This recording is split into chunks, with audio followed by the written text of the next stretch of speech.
go time.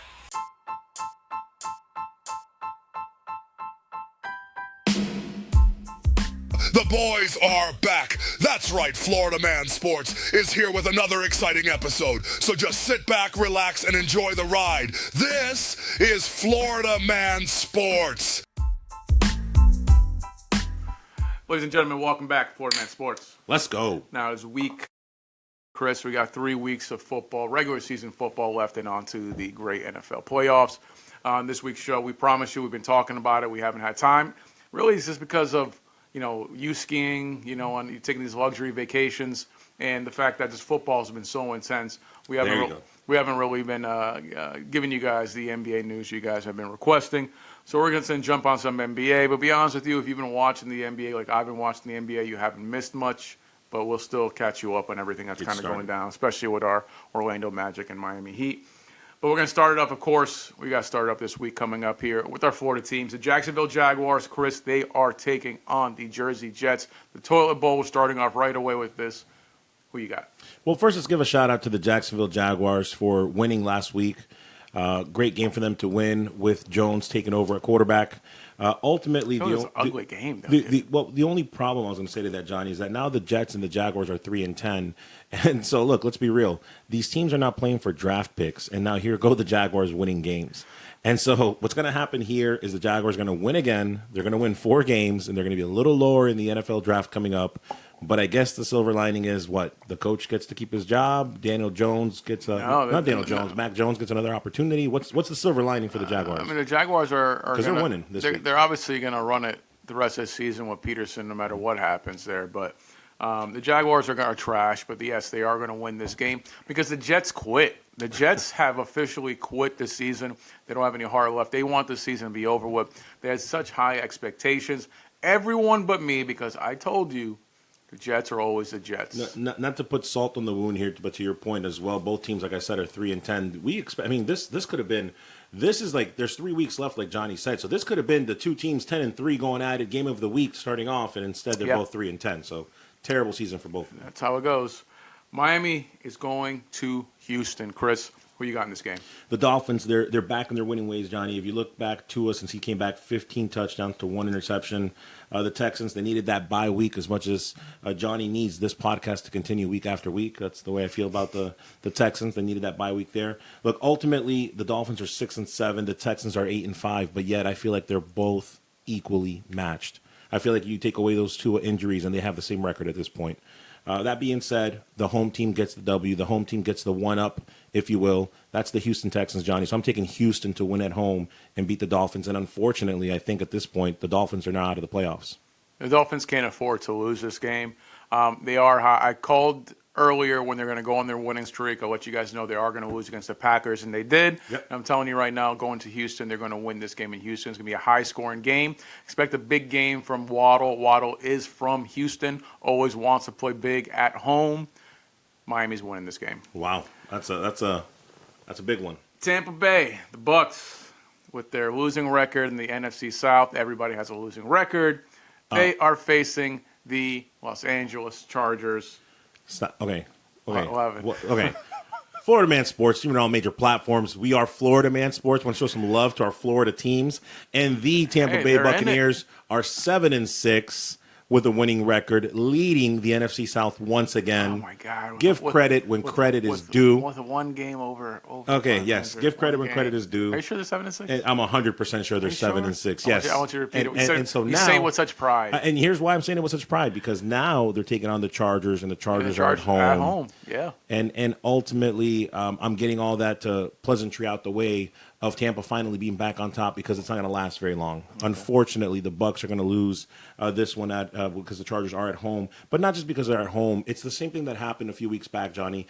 We're depleted on defense again. Safety, cornerbacks are okay, but safety, strong safety, free safety, all injured. We were literally lifting people up again from minicamp, bringing them back up, re-signing people that we had in the last couple of years. So unfortunately, because of the injuries once again, and because we're not at home, the Bucs are going to lose to the Chargers. Yeah, props to Tampa, much as I like to bust on them just because you're a fan and I hate you.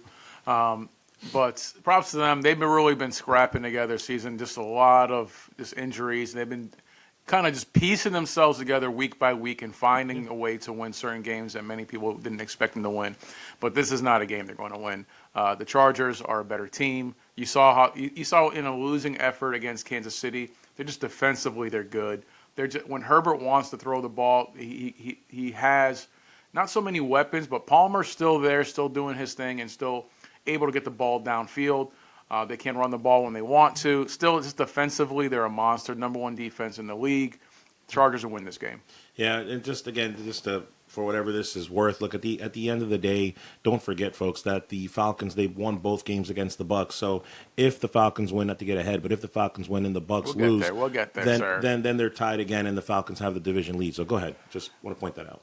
Another divisional rivalry game. The Los Angeles Rams, Chris, they're taking on San Francisco. In San Francisco, who you got? Yeah, the Niners did what they needed to do last week. They beat Chicago. We called that one wrong, right? We called that one wrong just because of how bad and how depleted the Niners are.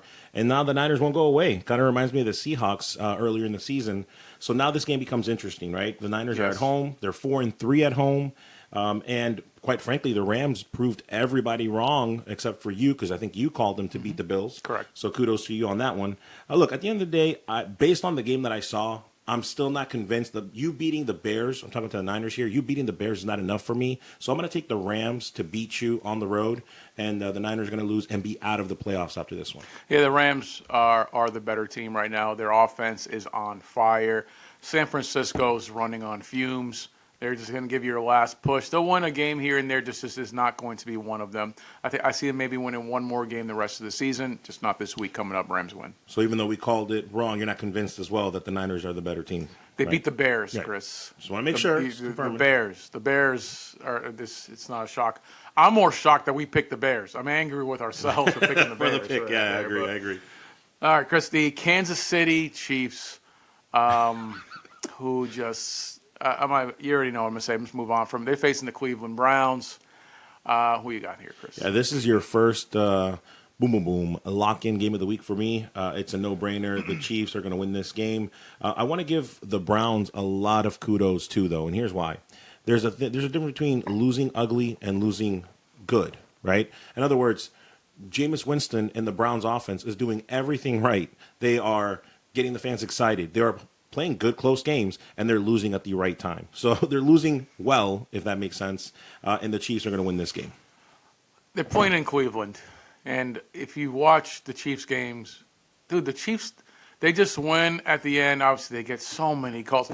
There's so many holding calls that they don't bother. This guy, when the game's on the line, when you're about to sack Mahomes, they're holding and holding, no flag. It's just everybody's mad about this unless you're from Kansas City or a Chiefs fan.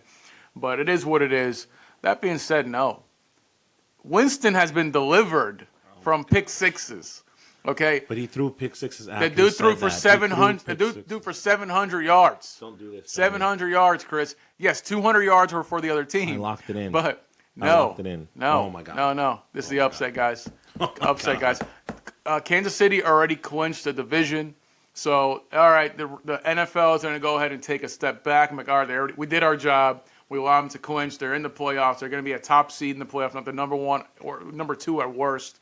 So they're there. Let's go ahead, take a step back. They're going to allow football to happen at home. Winston is, dude, Kansas City is not good. They're not a good team, and Cleveland's going to show it. It's terrible. That's terrible. Cleveland's winning this game. I called LA against the Buffalo. That is a totally different argument. That's a whole different argument. No, sir. A whole different talent level, and the Rams are a really good team. Winston has been delivered. Okay. Tennessee Titans, Chris, they're taking on the Cincinnati Bengals. What you got here? This is lock of the week 2, folks. How many lock of the week 2? That was lock of the week 1. You get one lock of the week 2. Right, look, excuse me. Don't overthink this one. At the end of the day, I don't care what the Bengals' record is because we've already, till we're blue in the face, have spoken about this. Where the Bengals and the Titans have both disappointed us all season long. Correct. The Bengals are disappointed us. They could have been a playoff team going to the Super Bowl, and the Titans were expected a lot more than their 3-10 record has. So at the end of the day, this is a lock-in because the Bengals are the better team. The Titans are a complete mess. They lost to the Jaguars. There's nothing that indicates to me whatsoever, no spoiler here, Johnny, Titans are losing. Bengals are winning this game. I'm not mad at you made the pick. It's just you can't call this the lock of the week. It's a lock, and I have people that are depending on their parlays to hit, and I'm just I'm looking out for them. Guys, Cincinnati has no defense. They just played the Cowboys and barely won, barely beat one of the worst teams ever. They have no defense. Tennessee's terrible. You have two terrible teams, but Mayo can go off. Pollard can go off. You're over here assuming that Mayo, that you saw what he did this last week, that Mayo was going to go off to finish. No, against sorry, that defense. Not. Against sorry, that defense. Not. Where are they playing? They are going to be at Tennessee. Tennessee's winning this game, guys. Oh my God, Tennessee is going to win this game. Anything could be against me. All right, my two locks. Here's the thing. My two locks. Your two locks. I'm taking them from you. They're your locks. Okay. Guys, Cincinnati. I mean, I love Burrow. I love Chase. I get it. You see that, you're like, oh, this is no. If you watch these games, there is no defense on Cincinnati's side. Zero defense. None. Nothing. Nada. So it's kind of like, all right, Tennessee is going to go ahead and put up some points.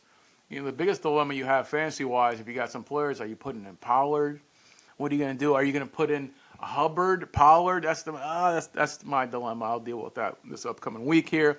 But Tennessee is going to go ahead and win this game because they're both terrible teams. They're playing at home, and I'm expecting Cincinnati. Terrible. Dude, Cincinnati, they're not playing for anything. They're not going in the playoffs. And they weren't playing. They weren't playing for anything when they were playing the Cowboys, and they beat the Cowboys. So they're the Cowboys. Everybody beats the Cowboys, especially in Dallas. So no, that's not a big surprise there. Lock in. Yeah, they both hit locks. I went the opposite way. So we'll see who was right there. The New Orleans Saints, Chris, they're taking on the Washington Commanders. Who you got? Yeah, the Commanders coming off that bye week, and the Saints coming off that ugly win, but a win is a win against the G-Men. Look, ultimately, here's what I need, John. I know you're asking me who I'm picking, but here's what I need.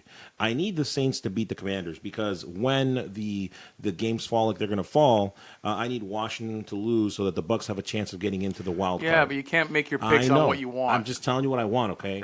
All right, well, at the end of the day, Commanders are going to win this game. Yeah. Unfortunately. Commanders are coming off a bye week. Yeah. They, as much as you've been hating on the Commanders. I'm still going to tell you what I want. As much as you've been hating on the Commanders they're not a bad team. Yes, they got a little hyped up here because nobody's expecting a rookie coming in and really leading this team. The dude's definitely won Rookie of the Year. There was a time he was getting some MVP consideration. So give him his props. You just got mad that somebody was getting so much hype. No, I just no, not even that. I just think that the Washington Commanders were pretenders, and I stand by that. When everybody was saying that there would be a playoff team, I said, hold on, slow down. And I genuinely believe, Johnny. And again, it's all 2020 here. But if the Saints weren't riddled with injuries, with concussions, with players hurt, if that didn't happen, I would have taken the Saints to win this game. Oh, my God. You can say whatever you want. What are you saying? Right. Is that what you're saying? That's like saying, if my aunt had balls, she'd be my uncle. That's what you're saying. That's what you're saying. But she doesn't, so she's my aunt. So it's like, she doesn't. So well, you can't do that game. No, you can't do that. But you can in football terms. If the Giants never drafted Daniel Jones, they never drafted Daniel Jones. That's terrible. They would have won multiple Super Bowls. We're not talking about something that didn't happen. He was drafted by the Giants, so you can't say that, whereas injuries are a thing that are just a complete accident. Same thing. No, it's not. You're saying if something didn't happen, bottom line is the Commanders is not as good as they are, but I'm still picking them to win because of the Saints' injuries. That's all I'm saying. I love to live in the fantasy world you live in. What goes on in the head of yours there, bro? You don't want to know. The Jersey Giants, your team that you're just talking about, taking on the Baltimore Ravens. Pick the Giants, Chris. Pick the Giants, Chris. No, it's okay. Pick the Giants, Chris. Listen, folks, Florida Man Sports streaming on all major platforms. Thank you for liking, sharing, and subscribing. The bottom line is this. The Ravens have been waiting for this, Johnny. You know what this is? Oh, God. Here it comes. This is the palate cleanser game, folks. There it is. The Ravens have been needing this, and the Giants are ready to deliver. The Giants are not winning anything. The Ravens are going to destroy the New York Giants. This is going to be 14 plus, maybe could be 21 points, but let's just be conservative. 14 plus points, Ravens side. There's no way the Giants win this game. This is lockdown 3.0, folks. Ravens win. Yeah, Ravens win this game. Hopefully, we should have had a fantasy segment last week. I would have told you to do what I did. It was to pick up Baltimore on their bye week just for this matchup for the round one playoffs. Yeah, remember I told you to pick up the defense while they were on the bye week. All right, moving on, Chris. The Dallas Cowboys, they're taking on the Carolina Panthers. Who you got here? Gaslighting, son of a... Look, talking about bad games, the Cowboys and the Panthers. Man, this is terrible. You got to give it up to the Panthers. You got to give it up to Bryce Young. They are playing better as of late, and the Panthers are at home. The only reason why I'm picking the Panthers is because they are at home, because both teams are still terrible, and Bryce Young is at least the quarterback of the future for the Panthers once again. So give me the Panthers to win, Johnny. Cowboys lose. I agree. Carolina's winning this game. Dallas is just atrocious. So you're picking Carolina because they're playing at home. I would pick Carolina even more so, give you more points if they're playing in Dallas. The way they're playing, yeah. It's just no. Carolina, Bryce Young, he's figuring some things out. This team doesn't look so terrible. Hubbard is going to run all over the Cowboys. So, yes, Carolina Panthers are beating the Dallas Cowboys. Indianapolis Colts, Chris, they're taking on Denver in Denver. What you got? This is another game of the week in the sense you got the Broncos and the Colts, Johnny, where the Broncos, they're 7th. The Colts are 8th in the AFC playoff standings. So this game has playoff implications already all over it. I mentioned earlier with the Washington Redskins, is what I'm going to call them. That's what they are, that they are a team that could very well be out of the playoffs. And you know what? I've said this before, too, on the AFC side, the Broncos also, overachievers, real good quarterback. I'm happy about Bo Nix and everything they have going on in Denver. But ultimately, I could see them missing the playoffs, and I could see the Colts jumping into the playoffs. With that being said, I'm taking the Colts to win on the road. A very tough game in Denver. Colts are winning this game. Upset alert. Let's go.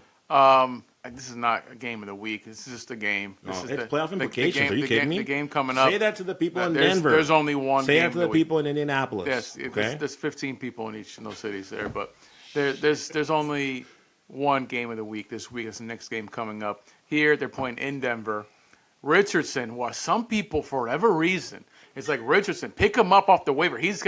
Richardson's not going to have a good game. He is not going to have a good game in Denver. I can see him.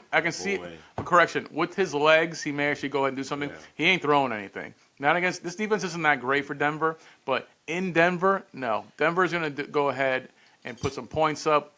It's not going to be. Denver's winning this game, guys. Denver is winning. Ever since I've come back from vacation, you and I have been in disagreements more often than not. I don't know what's going on here. Because you made us miss a week. Are you saying that Richardson, from a fantasy football perspective, is not going to give you 20-plus points? I would be careful. I would tread lightly, sir. I think max points you're going to get from Richardson is 20 points. Okay. That's the speak there. Okay. But now on to the actual game. There's only one game in the week, folks. This is the best game of the week. It is the number 1 team in football versus the number 2 team in football. Detroit Lions, Chris. They're going against the Buffalo Bills in Detroit. What you got? So when I said that I was going undefeated this week, I meant it, and that means no, I really did. Listen, you know I'm being truthful when I say that. How'd you do last week, Chris? You know I'm being truthful when I called this week for the Bucs to lose. So you know I'm not, harboring. I'm not holding any grudges here. Okay. So I'm going to call it like it is, and I'm not going to stop there. Listen to this: the Lions are 6-1 at home, and the Bills, Johnny. The last time that they lost, they lost 2 in a row. Okay. So the Bills lost 2 in a row, then went on a win streak. They just lost last week, correct? Okay. Barely. Okay, so therefore, suffice to say, the Bills win, baby. Bills win, Lions lose. I'm taking the Bills to beat the Lions at Ford Field. Let's go. That's what you get, Chris. I hate you. If this game was in Buffalo, honestly, the way Buffalo's been playing, I'm going to give it to Buffalo. This team is built to play in that inclement weather. So, what do you expect? Josh Allen went to, North Dakota, state or whatever. He's used to all this stuff here, so he can do that. In Detroit, no, man, it ain't happening in Detroit here. It's the number 1 team versus number 2 team. Respect to Buffalo, but just like you mentioned, they lost 2 in a row, then they went on a streak. They're about to lose 2 in a row again, and then they're going to go ahead and finish up the season winning 2 in a row to go into the playoffs there. But they are definitely losing 2 in a row again. Detroit's winning this game. Sacrifice it all. Yeah, you've been waiting and waiting. Detroit's going to lose. They're going to win maybe 3 games this year. They're going to be a mess. I conceded weeks ago. I know, but you still you continue to pick them to lose. You keep saying, you say it, hey, I give up, and then every week Detroit's losing. Detroit's losing, but they just keep winning. Chris, they're not winning the Super Bowl. I'll tell you that right now.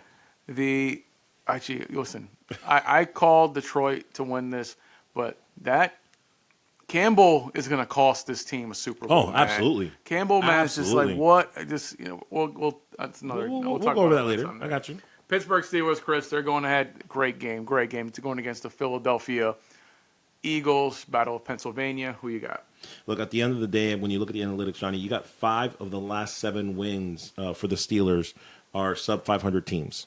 Okay, and I say that I'm not trying to take away things from Pittsburgh. They've been playing great football. Russell Wilson has been top notch, but I have to look for a reason to give the Eagles or the Steelers the win, and that's an outlier for me that I can't just look away from. So with that said, Eagles are at home. I'm taking the Eagles to win. I feel like they are the better team all around. Home team wins, and then kudos to the Steelers. I mean, even when they lose, they're going to be 10-4. Can't be mad about that. Nobody expected the season from Pittsburgh that we're seeing here. I was expecting good things from Russell Wilson, but I honestly wasn't expecting this good. But at the end of the day, guys, they're playing in Philadelphia. Philadelphia has too many weapons. And I'm not knocking them like Chris saying, oh, they've only won against 2 teams that were over 500. You play who's in front of you and you beat them. And they have. Of course. And I'm just doing the analytics to see. I get it. And justify it. And they beat good teams. And they could beat Philadelphia just in Philadelphia. Barkley is going to go ahead and get 120-plus yards again. I expect a good game from A.J. Brown. I expect Hurts to get a couple rushing touchdowns. So, no, Philadelphia has too many weapons. Philadelphia's win this game.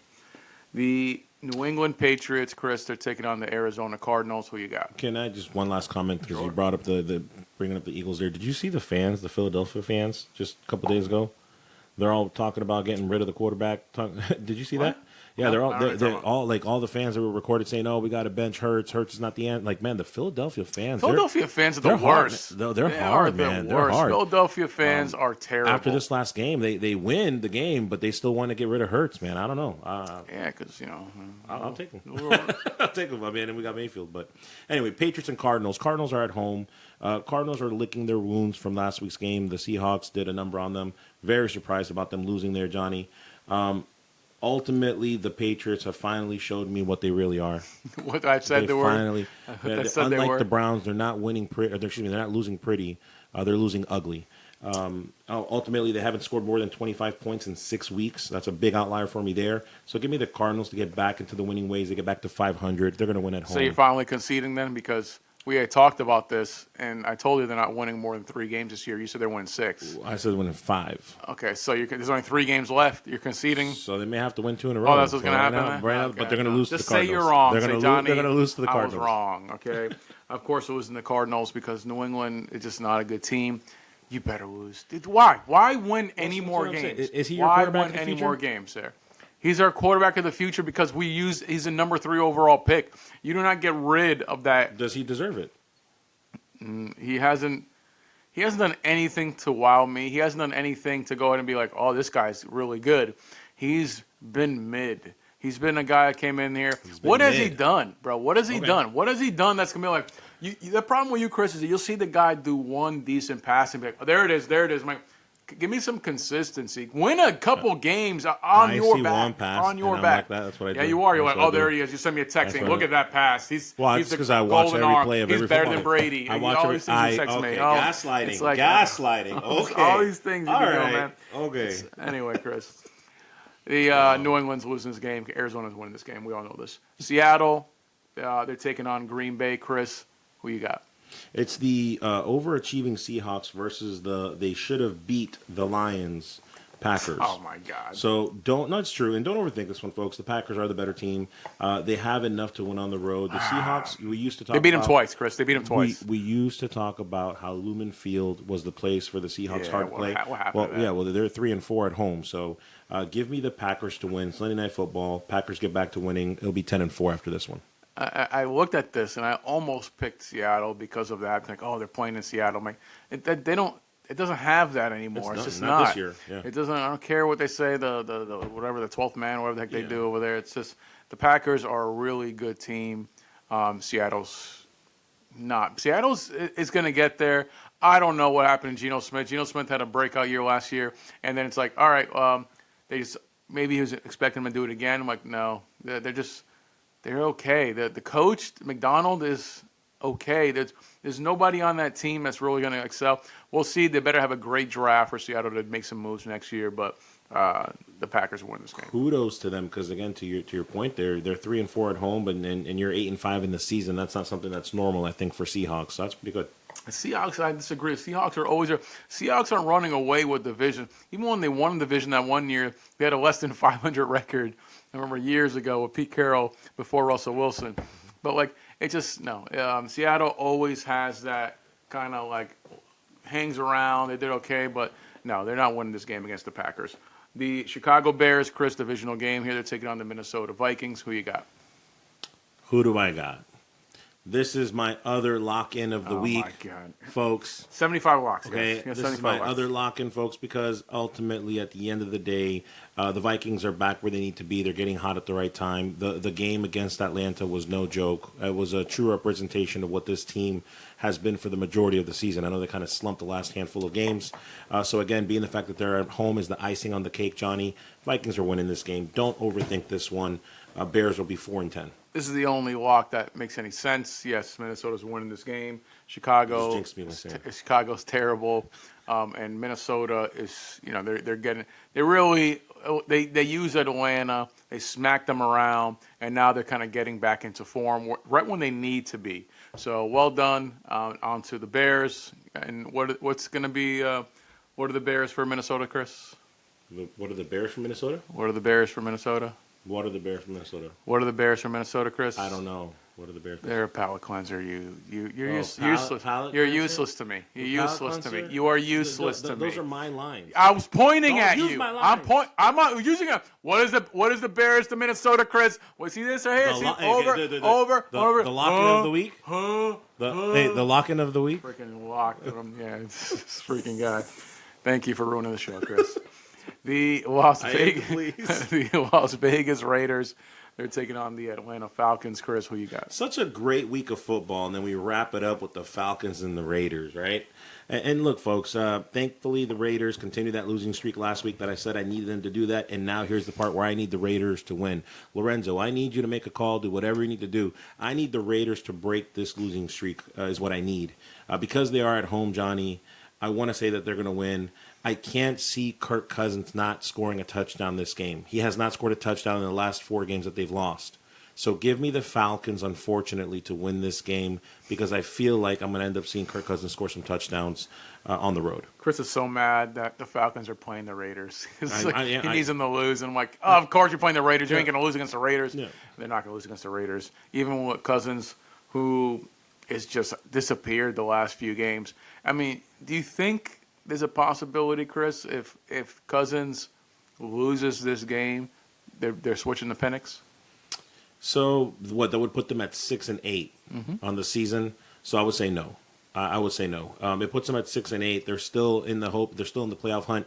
If I'm right about the Bucs losing and the Falcons losing, then nothing. They're still only a game away. So I don't think that you paid Kirk Cousins all that money just to be done in the middle of the season like that. So no, I don't think so. I would not do that.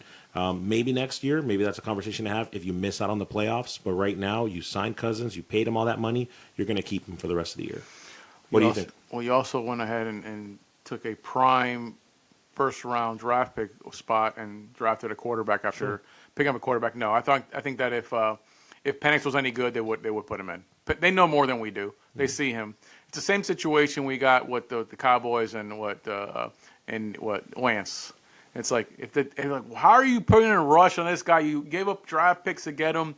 If he was any good, they'll throw him in there. I think to your point, the real question maybe should be not whether they're going to bench him because we both are on the same page, but I think the real question should be is what the hell's going on with Kirk Cousins? I mean, what is going on there? What was clicking before? He's old and he has after the bye week tore his Achilles. Back? It's like it's something. He's not lasting an entire season. These guys, the Kirk Cousins and the Aaron Rodgers, they fooled themselves into thinking they can do what Tom Brady did. Okay, Tom Brady's a unicorn. Sorry, he did he lived.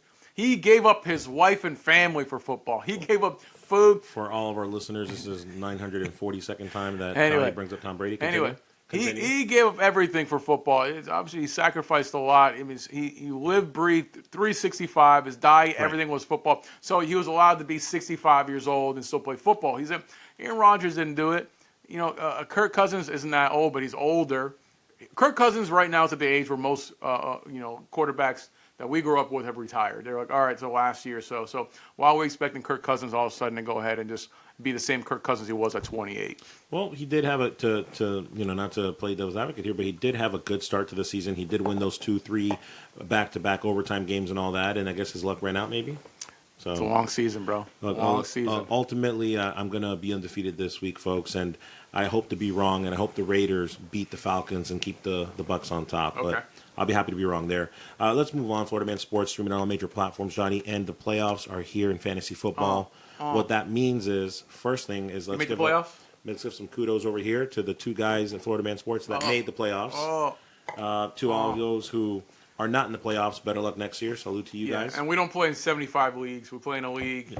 Yes. And all you losers that didn't do it. And shout out to some of the players that held on to Pacheco for the entire season, left them on IR, didn't make the playoffs. You left him there. You got trade offers. You said no, left him there for 8 weeks. You didn't make the playoffs. Before, just real quick on that, Johnny. Before we go into the people to avoid, the top 3 that we want to pick here to avoid to give the fans what they want. Mm-hmm. What are your thoughts on this season overall, holistically? I mean, and what I mean by that is, are you happy with what the season went for you? Was there something you wish you would have done differently? Did you not do as many trades as you wanted to do? Like anything on the season you want to add? Listen, I don't ever get into like this. Hindsight is always 20/20. So sure. You can go back and be like, I should have went ahead and made this move for this guy. My struggles for a lot of people, the same thing as quality running backs. I'm grateful that I drafted Hubbard, that you laughed at and said, I did laugh at that. But obviously I needed to do more than just Hubbard's my main guy. I've been scrambling all season for running backs, figuring that out.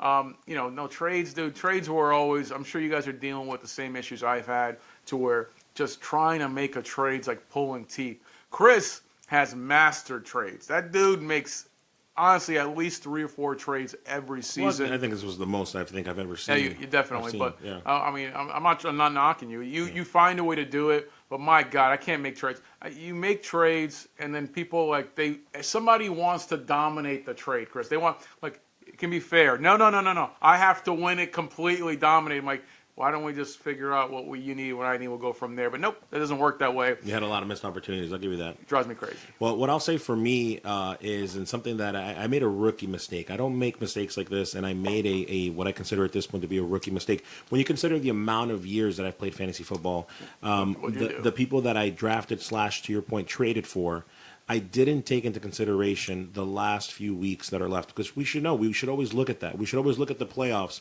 We should always look at the teams that we know are going to maybe have bye weeks or sit players because they're in the playoffs, and I didn't do that this year. I was going to bring that up too, a couple of trades you've made there, but honestly, what could have been avoided that, when you have a good commissioner and not one that's, has his head right up his butt, good commissioners always make sure the championship game is the week before last. So we always had 16 weeks, so you always had the week before. Because you don't want to wait to the very last week. Now we have 17 games. Because that last week, there's players that are going to be sitting. They're in the playoffs. Things are wrapped up here. You never want that. Good commissioners make sure the championship game is the week before last. But so that's the dilemma that we're going to face in our league, because our commissioner, is... So hold on. Florida Man Sports streaming all platforms. Are you saying that our commissioner, the guy who runs our league, did that to us? Well, I've heard rumors that he's a communist. So when you have a communist, he tried to run for office. Thankfully, the rumors got out there. It's like, no. Oh my God! Wow. Jesus Christ. But no, that was my biggest beef this particular season. What a year! But all in all, it was a fun season. We enjoyed it. It's not over yet, Chris. We're talking all kinds of smack right now. Technically, it's just getting started. Playoffs. And here's to us being here next week, saying that we move on to the next rounds. But keeping it here with fantasy sports, Johnny. Obviously, since we're both in the playoffs, people want to know, what are the 3 people? These are players that are doing well that we should be avoiding as the playoffs kick in. Who do you got? Okay, so for me, I got to list a couple different guys, but I'm just going to give you a couple of them there. Roll with it. Starting with Tampa Bay's running. Whether it's Irving or White, they're playing against the Chargers. The Chargers, number 1 defense in football. I don't like this matchup for them. I don't know who you have on your team. I don't know if you have better options. I do not like, whether it's Bucky Irving or White, the running game against the Chargers. stay away from. Pick somebody else if you have it there. Stay away from the Bucs running game. Well, hold on. What about, because I know this is going to be recorded, people are going to talk about it later. What about, let's just, because it could happen, Bucky was hurt. Well, let's say Bucky is out and it's just White. Is he still out if it's just one person? Bucs running game. That's Okay. what I'm saying. All right. That's fair. I just want to make sure we're on the because same page. obviously White was the premier back, and I called you that Bucky's taken over, and he has taken over. But still, it's like it's not a knock to them. So many injuries on the defensive line there, and even the offensive line isn't that great. And the Tampa Bay, the Chargers defense is really good. They're the number one defense in the league for a reason. Sure. I don't expect for Tampa to win this game.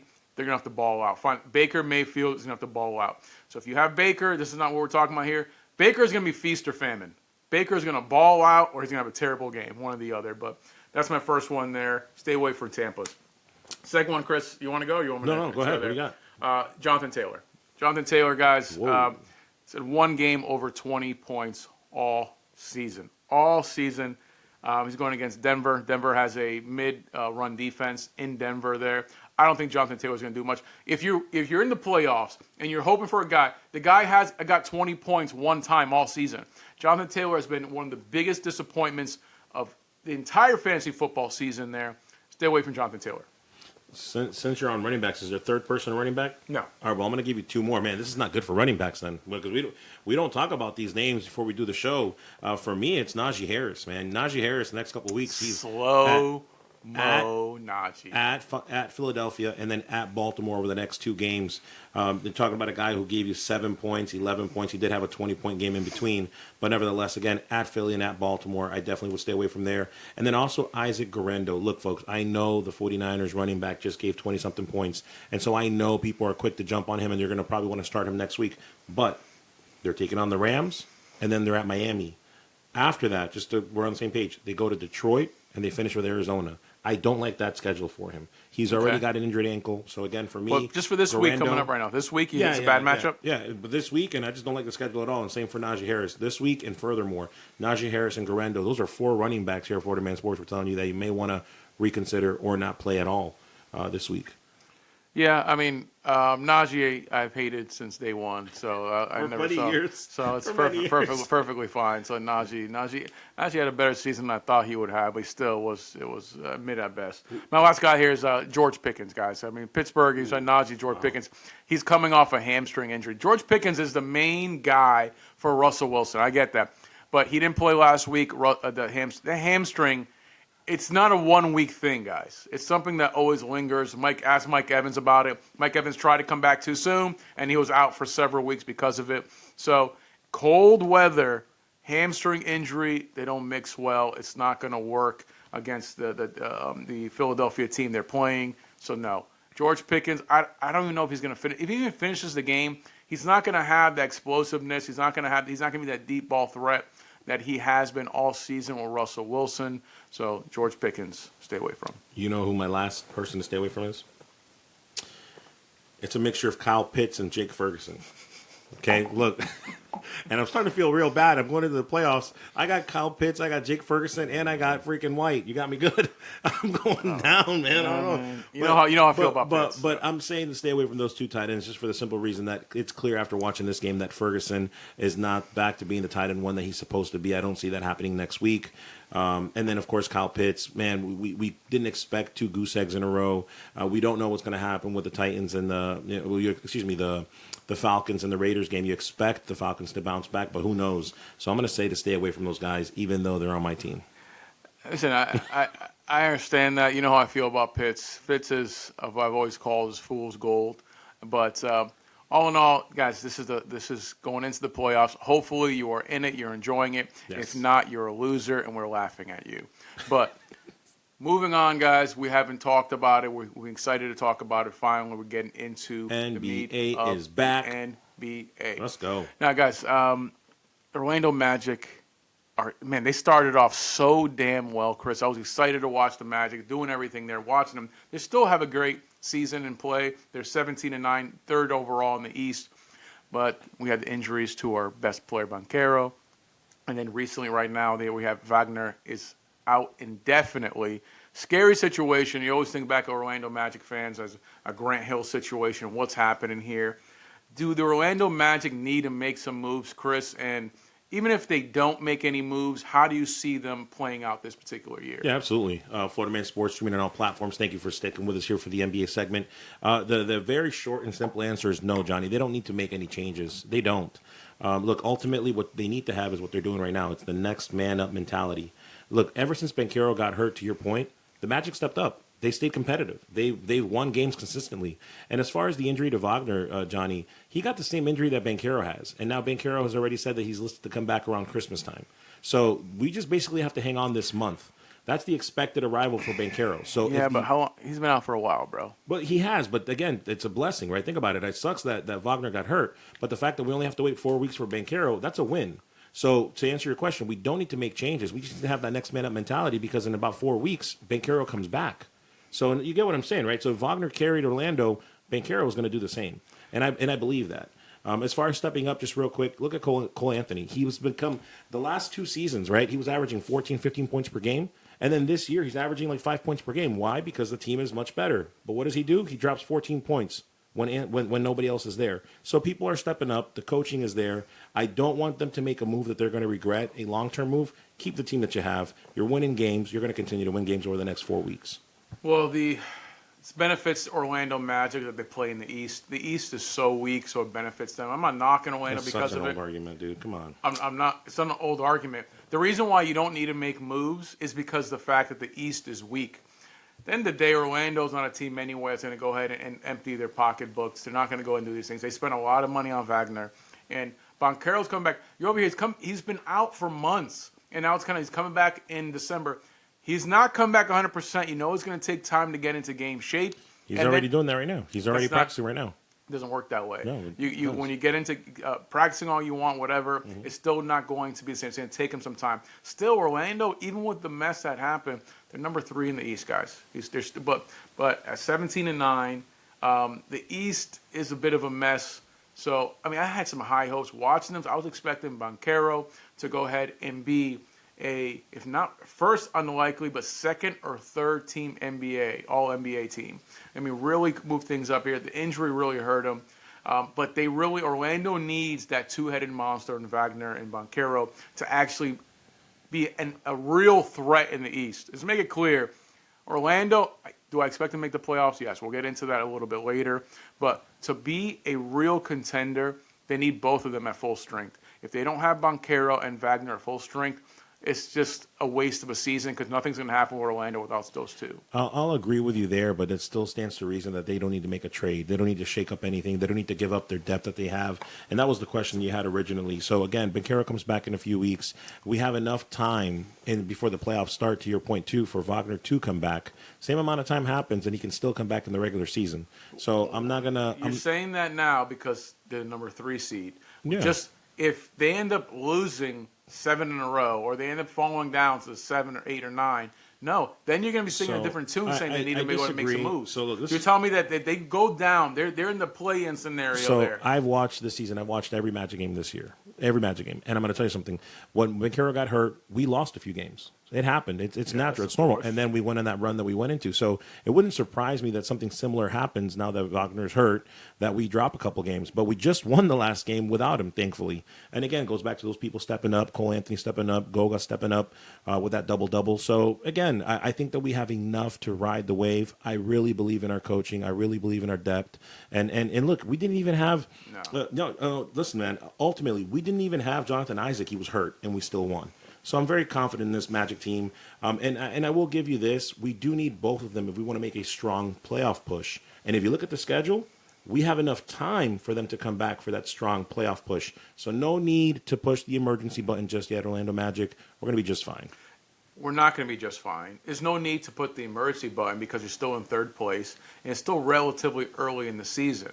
Like I said, you're 17-9. There's 82 games this season here. It's plenty of basketball left. Yeah. But that's what concerns me is that, like, the fact that there's so much basketball left, Banchero's going to take 20 games to kind of get really back to his prime form to where he started this season. That dude came in like an animal, looking prime form. He's going to come back. 20 games is going to take him to get back to that form, assuming he has no setbacks. So that's the issue. And then Wagner is going to be coming in. Whenever he comes in, he's going to miss 20 games, and then it's going to take him another 20 games to get back in the same form. That's what concerns me.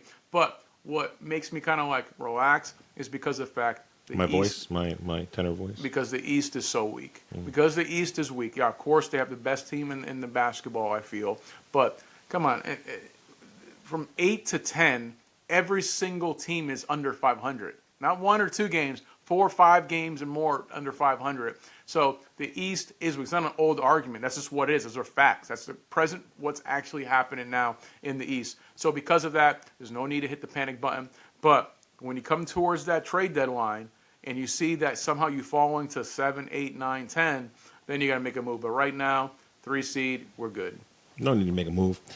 Speaking of the Florida teams, Johnny Cinco, let's move on to the Miami Heat.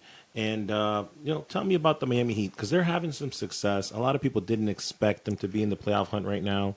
Here the Miami Heat sit in playoff contention. Can you give me the reasons why the Miami Heat are doing so well? No, can I give you the reasons why? Stop with playoff contention talk. We are 20 games into the season. It's not like we're in contention. What, they're 12 and 10? They're 12 and 10. Calm down. Over here, like nobody expected this. Nobody expected them to be 2 games over 500. This is a weak conference. They're 2 games over 500. They're number 6 in the East. Like, all right, congratulations. This is a team that definitely needs to make some moves. They should have made the move that I said at the end of the last season is to get rid of Butler and move on from Butler already. Of course, you want to go ahead and give big kisses to your boyfriend Hero and be like, Hero's so amazing, it's amazing. Like, Hero's been good. Is it translating into a lot of wins? No. So Hero is not a leader. Hero is he's not a Batman, he's a Robin. Okay? And the problem is that Butler is no longer Batman either. So you got a couple Robins on this team. Well, it's funny that you bring up that Hero's a Robin, because Robin in the comic books actually becomes Batman and acts as Batman for many episodes in the comics, if you read the comics. It's not. So, oh my God, you can't believe you said that. I love how I just pat myself on the back for that. I can't believe you just said that. Look, he becomes Nightwing, bro. No. He becomes his own guy. No, he does Nightwing. Boo! He does Nightwing. Horrible. He does Robin, and he does Batman. You're thinking of Batman dies. No, Batman dies, and he does Batman. God. Nevertheless, don't ever question me. We're talking about. Don't nerd me, bro. Don't nerd me, bro. No, bro. Go ahead, man. Look, folks, you're talking about. Here's what I love about Miami this season. Tyler Hero, right? 24 points, 5 rebounds, 5 assists. He's playing the best basketball of his career, and he's only 24 years old.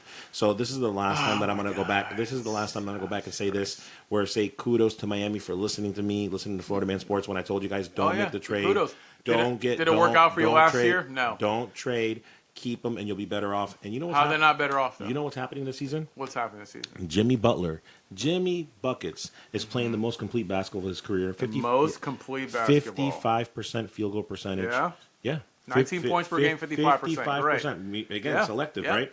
And turnovers, the lowest since 2018. The lowest turnover since 2018. And you know what's going to happen to Butler, though? Any minute? What I love, injury's about to happen. What I love about the Miami Heat is that they are accepting their roles. For Butler to be at 19 points per game, and you see him play again. I'm watching the Miami games. He's happy. Him and Hero, they're like this. They're clicking on all cylinders. That's the kind of Miami Heat team that's going to make a playoff push and make a playoff run. I'm not saying they're going to go to the finals. I'm not saying that they're even going to advance to the Eastern Conference Finals. But this team is a much better team by keeping its core the way that they did, Johnny. And I stand by that. And look at them now. They got great coaching. Yes, they do. They are. Absolutely, they are. You are what your record says you are. And you're 12 and 10, bro.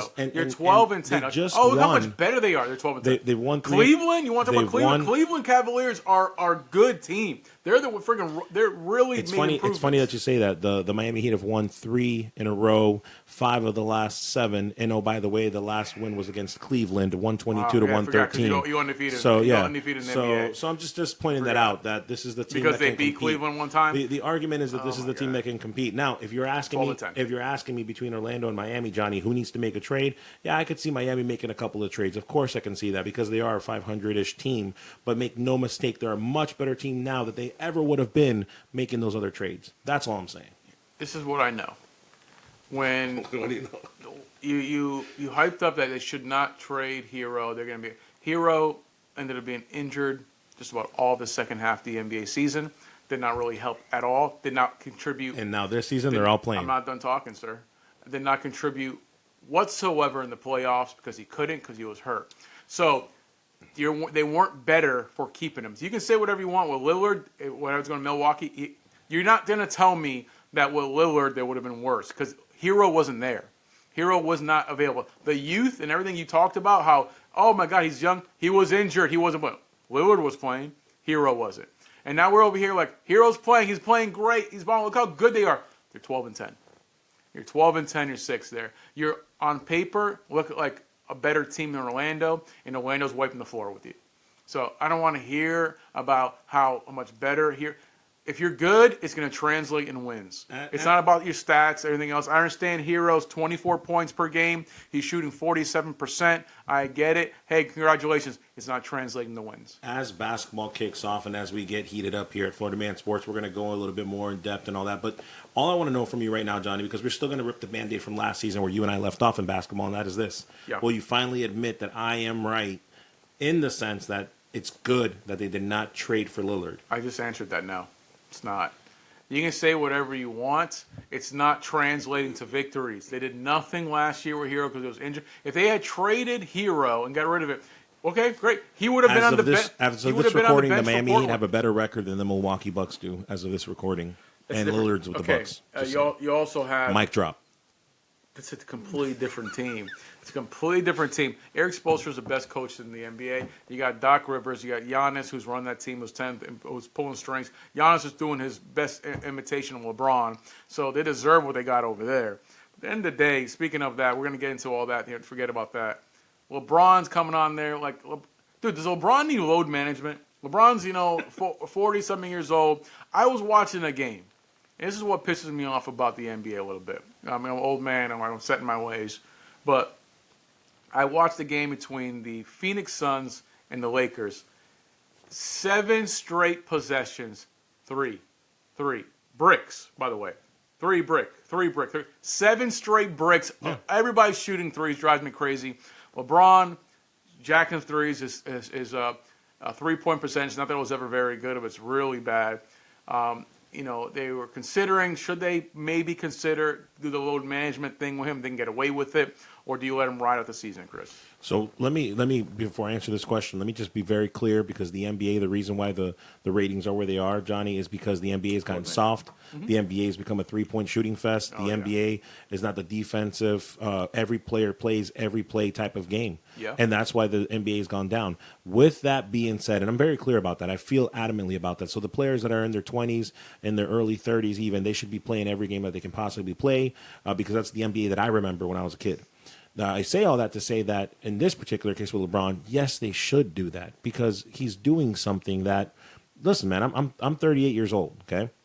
LeBron's what, 39? God, you're so old. Right. This is the guy with all the white hair. So I've been married LeBron's 39. I know what it feels like to have the body. And again, I know that I don't have his fitness. I don't have his trainers and all that. But I'm going to tell you right now. I'm going to tell you right now, and I mean this sincerely. The man deserves to have some type of management to his time just so that he could be consistent and healthy. I'm gonna just quote real quick, Johnny. This is Stephon Marbury, the great Stephon Marbury. I don't know if you heard this or not. Great. He was great in his time. Mm-hmm. He said, "I never seen Jordan or Kobe shoot an air ball at the free throw line." And that's what's happened recently with LeBron James. And I know that was kind of a dig because he's old school basketball. It's kind of a dig, though, in the sense that the guy's been tired. And the numbers don't lie, right? So let me just give you some quick numbers here. Last year, 54% and 41% respectively. This year, 49 and 35, shooting 35% from 3. So it doesn't matter to me that you're getting 9 assists, 8 rebounds, and you're averaging 23 points per game when you're doing that with those type of stats. And mind you, 23 points per game is the lowest of his career since his rookie season. So, yeah, I definitely think he deserves it. But that doesn't take away the argument that the NBA has gotten weak overall and that the NBA, people are just taking breaks or they're resting and they're not playing. I think he's the exception to the rule. You are such a pansy. He's the exception to the rule. I cannot believe you said that. I cannot believe you want to sit here and argued for the point to where, yes, that there should be some type of load management for LeBron. LeBron, you can't sit here and have an advertising campaign to be the GOAT and push it. Jordan, in his last year, 41 years of age, played 82 games. Did not miss a single game. Old man Jordan, who was retired, who was the GM of the Nationals, not in basketball shape, comes back, a few extra pounds, doesn't miss a single game. Sure. And if you watched that last season, that dude was hustling, busting his butt. I did, and if you want to go technical, comparing the two, once again, I got to correct you again, Johnny. What are you going to correct me on? That's your point. Jordan took that time off. Jordan also took the time off of basketball. LeBron has played basketball every single year. That is the difference. He's got way more minutes than Michael Jordan does. And that's a fact. He's played like an extra 7 seasons. That's a clear fact. That's beside the point. The point is that the dude Jordan was older, was out of shape, and still played 82 games. So you can argue that, he's played more. My argument is that Jordan was completely out of shape. He had an extra 40 pounds on him, still 82 games. I understand And the year before that, I want to say he missed 3 games there. The guy was a workhorse, didn't complain. Basketball is his job, it's what he's here to do. You want to see him be like, take it easy. Take it easy. If you're going to be the GOAT, then act like the GOAT, play like the GOAT. Don't sit here and make excuses. Don't have, your fanboys over here making excuses. Take a day off. Jordan is the GOAT. I've never said LeBron is the GOAT, but ultimately he played 43 minutes. They lost. You see his room. LeBron posters everywhere. Gaslighting. 43 minutes and they lost, and then LeBron takes a rest with that ankle issue, and the Lakers win. Coincidence? You tell me. All right, whatever. The Lakers right now, they're what? I think 8th in the West right now. They're 13 and 11. They're 13 and 11. Yep. It's whatever. We'll get to the Lakers. Once get into Redick, we'll get into everybody that's in there. We'll talk more about the Lakers later on. But who do you got, Chris? Enough. It's Orlando. How do you see them finishing this year? How do you see Miami or Florida teams finishing this particular year? Tell me who you got winning the East, who you got winning the West, and who you got winning the whole thing. Yeah, even with the injuries aside, Johnny, I haven't wavered. I've got Orlando in the top 4 spot. They're going to be either second, third, or fourth. That's going to depend on how good. Pick a spot. The second, third, fourth. No, where's Orlando finish? You got to pick 3 or 4. I'll split it down the middle. I say they finish the year at third. I say right where they are right now, I say they finish the year at third place. I'm going to give Miami. Miami's going to end up being the 6th spot, 3rd and 6th. And that means that they're not going to be a play-in game. They're going to be an actual playoff team. So 3rd and 6th, Orlando 3, Miami 6, and then as far as the East, it's going to be Boston. I did the same thing last year with the Denver Nuggets, the previous year, when they won. You give respect to the champions, and the Boston Celtics have done nothing but get better, continue to play well. Everybody's back as far as injuries are concerned. So for me, it's the Boston Celtics coming out of the East, unfortunately, for one more year. I had Orlando being about the 3. This year. But no, I don't have them any longer. Dude, I can't with the injuries. I'm not knocking it. Listen, Orlando's going to be just fine. They're going to make the playoffs. The East is weak. But I'm moving them down from the 3 spot to the 5 spot because of the injuries. Those injuries are going to hurt Orlando. I get it. I have Orlando at that 5 spot there. Miami, I'm not as high as Miami as you are. I can see Miami making a move because that's what Pat Riley's there to do. He's going to make some moves. But right now I have Miami at the 8th spot. I have them at the 8th spot in the play-in. I don't have them sitting here as a playoff team right now. They're 2 games over 500. And I get it. The teams between 8 and the 10 seed in the East right now are under 500. On 4 and 5 games under 500. There's still plenty of season left. I see Miami losing a lot more games. I do not see Butler continue. Butler is Butler. That dude's a sideshow. He had a mess last season. He's either going to go and show up or show out. I think he's going to show out. So we'll see what happens with that. Hero, I do not believe in that he can carry this team on his back. He's not going to be able to. He's Robin or Nightwing. He ain't freaking Batman. This guy, Batman. So I see it there as more along the lines of 5 and 8 on my end there. But who do you got coming out of Boston's coming out of these? Come on, man. Boston is the best team in basketball right now. They have everything in place. Boston, not just because of the champs, they just are. Boston is taking the East. Who you got West? In the West, very simple for me, man. Right now, if you look at the West, there are 3 games. 3 games are defined between first place and 6th place in the East. So for me, I'm taking Dallas, and I'm taking Dallas. I'm taking Dallas and OKC to go to the Western Conference Finals this year. Who you got winning the West? I just want to make it interesting. And after a very tough series, I have the Dallas Mavericks coming out of the West once again. The Klay Thompson effect is real, folks. It's going to happen. It's going to happen in the playoffs as well. So give me the Dallas Mavericks to come back again, and it's going to be a Dallas Maverick Boston Celtics series once again. No, the Dallas Mavericks were overachievers last year. This year, I turned my attention to who's going to go ahead and take that leap, OKC or Minnesota. Both teams are right there. Who's taking that leap into the finals? So I have Minnesota gutted their team. I have OKC. Doesn't matter. OKC. I don't say gutted their team, but they made some serious changes. It's because they traded Cat away, and so they gutted their team. Yeah. Obviously, trading away. Listen to my words, Chris. When coming into the season, this is what I had here. There's two teams there. They traded away Cat. So they want to see how's Reno going to work with obviously Edwards. Anthony Edwards still premier talent. Sure. This is not working as well as it did last year with Cat. Nobody expected to. Cat's a better player. So looking at this, analyzing everything that needs to be analyzed, I see SGA being an MVP this year, pushing himself and doing everything there and pushing OKC over that hump, winning the West. OKC, Boston, in the championship, Chris. And it just indulged me, man. OKC with who? I told you I said OKC and Dallas, but I got Dallas winning. So who do you got coming out of the West? OKC. And who? To the Western Conference Finals before they go to the finals? OKC, Minnesota, there, battling right there. And they over the hump. Nuggets are obviously right there, always in the mix of things. But but that team with Murray being hurt, I don't know how Murray, when he comes back, if he's going to go ahead and be that same type of player. I don't know if he's got explosiveness. Dude, Joker's playing out of his mind, but that dude still dropped 57 points the other day, and they still lost. You can't do it on your own. It's just not. The guy can play out of his mind as he wants. Playoff basketball is playoff basketball. Nuggets are always in the mix, but do you give the Lakers a shot at all?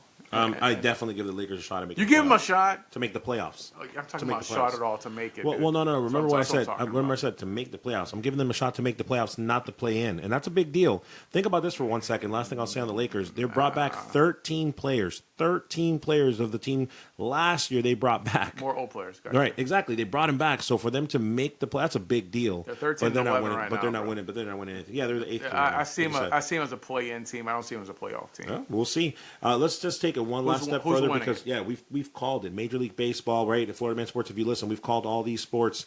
I'm very proud of that fact. I'm going to go ahead and say that Boston wins it again, back-to-back championships. It doesn't matter that we have different people, but I think I've got Boston winning it again. Boston repeats. There you go. I would pick Boston. If I had to place a bet between who's winning the championship, Boston or the field, I'll pick Boston. Yeah, completely They look agree. that good. They're there. Boston Celtics are repeating. I think the first repeat championship since the Bulls. I don't think if I'm not mistaken. The Bulls. Since the Bulls. Who was the last repeat championship, bro? No one back to back. The Bulls. If I'm not mistaken, it's the Bulls. I don't know. Because the San Antonio won plenty of championships, not Golden State back-to-back. didn't win back to back. Well, I think the Golden State Warriors won back to back. I think. That's right. We need to watch more Florida Man Sports. Figure it out from there, guys. But Chris, I mean, obviously, we wanted to end the show with the NBA, and then something happened yesterday. We also want to get your take on it, Chris. We're doing this. Okay, we're doing it. It did hurt my heart. I know it's Florida Man Sports, but it's plenty of Yankee fans here in the state of Florida. We're doing it. We're doing it. It's a real thing. Okay. Juan Soto, obviously, was there in place, signs a 16-year, $760 million contract with the Mets. He does so with the Yankees offering the exact same offer just for 15 years. 760, 15 years, 16 years. He goes to the Mets. How do you feel about it, bro?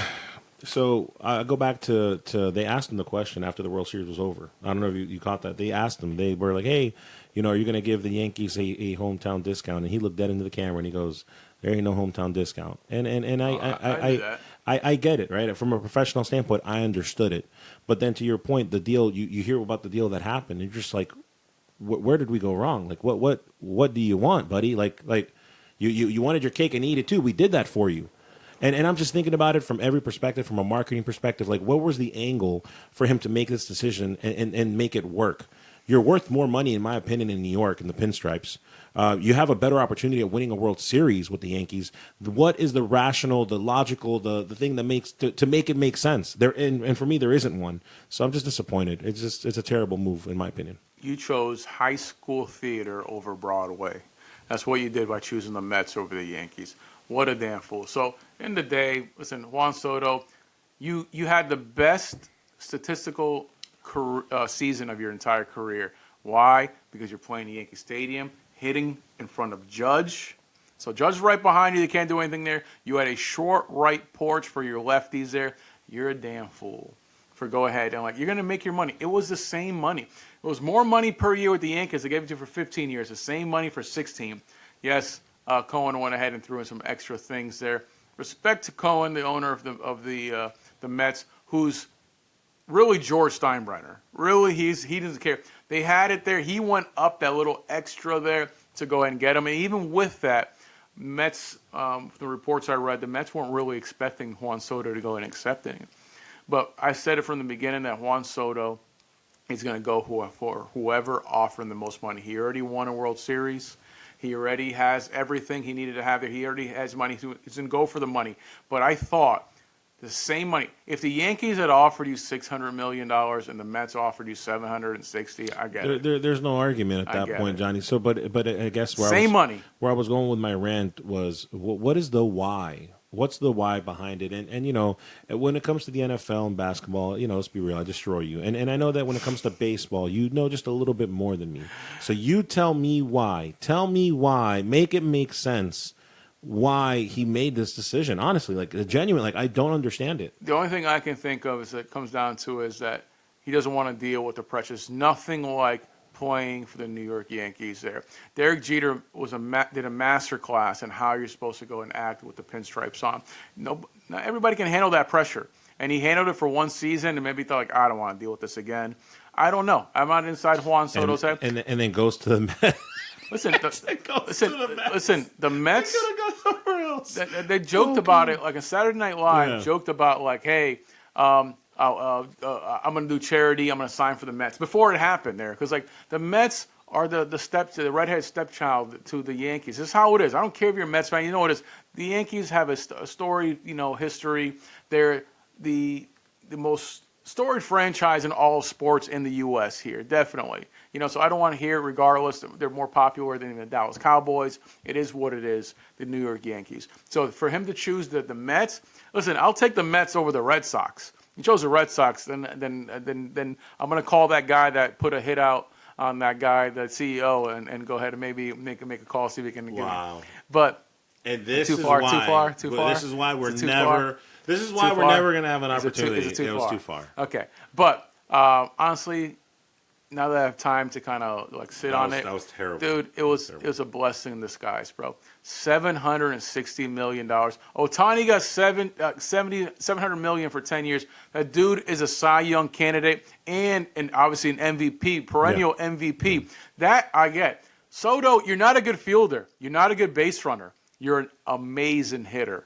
But I'm sorry. You're not worth 16 years, $760 million. So let's go ahead and just laugh at Mets and save that contract and hope that Juan Soto now falls in his face. Hey, I'm going to root for you. You're a Yankee. I'm not rooting for a damn Met. Same way to root for a Red Sox. I was about to say, it's going to depend on the wins and losses in the next handful of years. If you see how this actually we'll see. plays out. I hope you fall on your face, Juan Soto. We all hate you for what you did. If it was significantly more money, I understand, with the same money, you still chose the redhead stepchild. Some cuts just run deep, folks. Heck with you.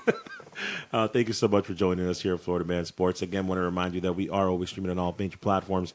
And Johnny Cinco, before we let them go, always want to let you guys know that we're just warming up because as the NFL season is ending, the NBA is just getting started for us. Any last words, Johnny? Yeah, if you guys stuck with us for an hour and 7 minutes, God bless this show went really long there, but we're NBA's involved in sports. We're and Juan Soto broke our hearts. We hate you, and it's just we're gonna keep it going.